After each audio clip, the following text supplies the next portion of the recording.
ધોળકા તાલુકાના બદરખા ગામમાં વરસાદી પાણીના નિકાલની સમસ્યા વકરી છે। 1 મહિના બાદ પણ અનેક વિસ્તારોમાં પાણી ભરાયેલા રહેતા ગામ બેટમાં ફેરવાયું છે। ગરીબ અને મધ્યમ વર્ગના કાચા મકાનો અને ઝૂંપડા પાણીમાં ગરકાવ થતા લોકોએ બેઘર બન્યા છે અને શાળાઓ કે સગા સંબંધીઓને ત્યાં આશ્રય લેવા મજબૂર બન્યા છે।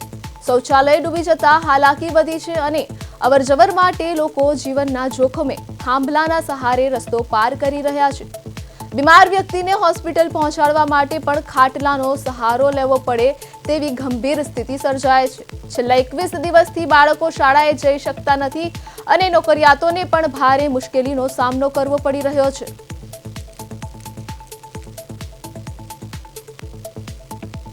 અહીંયા વર્ષો વર્ષ પાણી ભરાય છે તો બી સરપંચ કશું કરી શકતા નથી। અહીંયા અમે સરપંચને કહેવા જઈએ છીએ તો એવું કહે છે કે તમે બહાર નીકળો, બહાર કેમ ના નીકળશો એમ અમને ધમકી આપવામાં આવે છે। એમએલએ સુધીની ધમકી અમને આપવામાં આવે છે। અમારે સ્ત્રી લોકો, બાળકો, બહેનો બધા ત્યાં સરપંચ જોડે જાય છે ત્યારે એવું કહે છે કે અમારું અપમાન કરે છે લેડીઝ લોકો।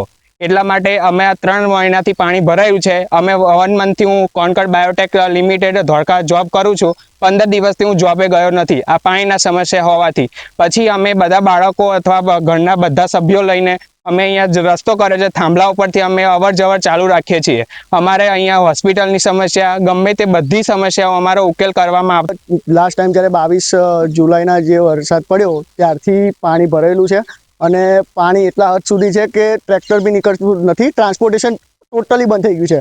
અને આવી સિચ્યુએશન લાસ્ટ યર બી થઈ હતી। અમે સરપંચ સાહેબના ઘરના ધક્કા ખાઈને થાકી ગયા। રજૂઆત ત્યાં આગળ કચેરીમાં બી કરેલી છે।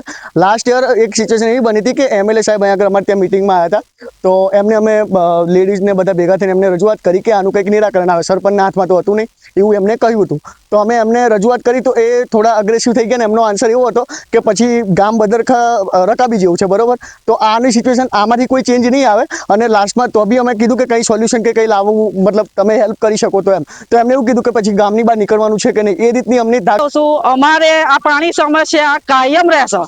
સોસાયટીમાં પાણી છેકાઈ જાય છે પણ આનો કઈ નિકાલ થતો નથી। 77ની સાલના મકાન બન્યા છે પણ બધા સરપંચ કોઈ સરપંચે રસ્તો નથી કર્યો, બોલો। તો આ પૈસા સરકાર ઉપરથી આવે છે રસ્તો કરે, પૈસા જાય છે બધાય। 77ની સાલથી મકાન થયા છે તો એનો કોઈ સરપંચે રસ્તો જ કર્યો નહીં। તે 77ની સાલના બધા સરપંચ બદલી જાય, કોઈ રસ્તો કરવાની સમસ્યાનો ઉકેલ જ નહીં આવતો। પબ્લિક જાય છે બધું, છોકરાનો હિસ્સા નથી જઈ શકતા, નોકરી જઈ નહીં શકતા, લેડીઝ ધંધે નહીં જઈ શકતી। તો આનો નિકાલ કરો, રોડ ઉચોર કરી આપો અમને એમ। એક માજી પડી ગયા તેમને એ થાંભલો તમને વિડીયો બતાવ્યો ને મેં, એ થાંભલા ઉપરથી ખાટલામાં લઈ ગયા તો એ કેવી રીતના લઈ જાવ?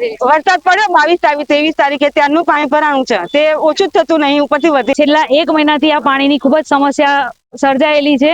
ગયા વર્ષે પણ આવું જ પાણી ભરાયેલું હતું અને અમે છેલ્લા 2 મહિનાથી બસ માંડ રસ્તા પર ગયા અને આ વરસાદ આવ્યો ને ફરી પાણી ભરાઈ ગયું છે અને આ પાણીનો કોઈ જ નિકાલ કરી શકતા નથી અને તંત્ર દ્વારા ઘણીવાર કાર્યવાહી કરવામાં આવે છે પણ આનો કોઈ નિકાલ થતો નથી અને અમારે સ્કૂલે જવામાં બી અને બાળકોને ભણવા જવામાં બી બહુ જ મુશ્કેલી પડે છે।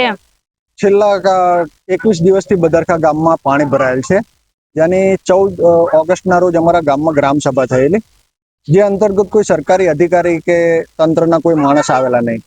એમને બસ દેખાવ પૂરતી ગ્રામસભા કરવામાં આવેલી અને આ બાબતે પાણીના નિકાલ માટે મેં સરપંચશ્રીને વાત કરી એટલે એમને કીધું ટીડીઓ સાહેબને વાત કરો। મેં ટીડીઓ સાહેબને ફોન કર્યો તો ટીડીઓ સાહેબનો મારી સાથે ઉદ્ધતાઈભર્યું વર્તન કર્યું અને પાણીનો નિકાલ તમારે જે રીતે કરવો હોય તે રીતે કરો, આવા ઉડાવ જવાબો આપી અને અમારી વેદનાને સમજવાને બદલે વધારે વેદનામાં નાખી દીધા, અમને ચિંતામાં નાખી દીધા। છેલ્લા 21 દિવસથી બદરખા ગામ સાવ મૃત છે એવું માનવામાં। જે રીતે વાત કરવામાં આવે તો ધોળકા તાલુકાના બદરખા ગામે છેલ્લા 1 મહિનાથી વરસાદી પાણી યથાવત જોવા મળી રહ્યા છે। હાલ આપ દ્રશ્યોમાં જોઈ શકો છો દરિયા જેવી સ્થિતિ છે, અનેક વિસ્તારો બેટમાં ફેરવાયા છે, ઘણા નાના મોટા ઘરો છે તે પાણીમાં છે, ગરકાવ છે, ગાડીઓ પણ અત્યારે લઈને નીકળી નથી શકાતું। જે ઘરમાં છે બાઈકો તે પણ ઘરમાં જ રાખવા પડે છે, ચાલતા જવા મજબૂર બન્યા છે લોકો। હોસ્પિટલે જવું હોય તો પણ થાંભલાના સહારે જવું પડે છે માર્ગ બનાવીને। આખરે તંત્ર ક્યારે જાગશે તે મોટા સવાલો રહે। ગ્રામજનોમાં ભારે આક્રોશ જોવા મળ્યો। છેલ્લા 1 મહિનાથી પાણી યથાવત જોવા મળી રહ્યા છે। પ્રદેશ 24 ગુજરાતી મુકેશ તલવાણ।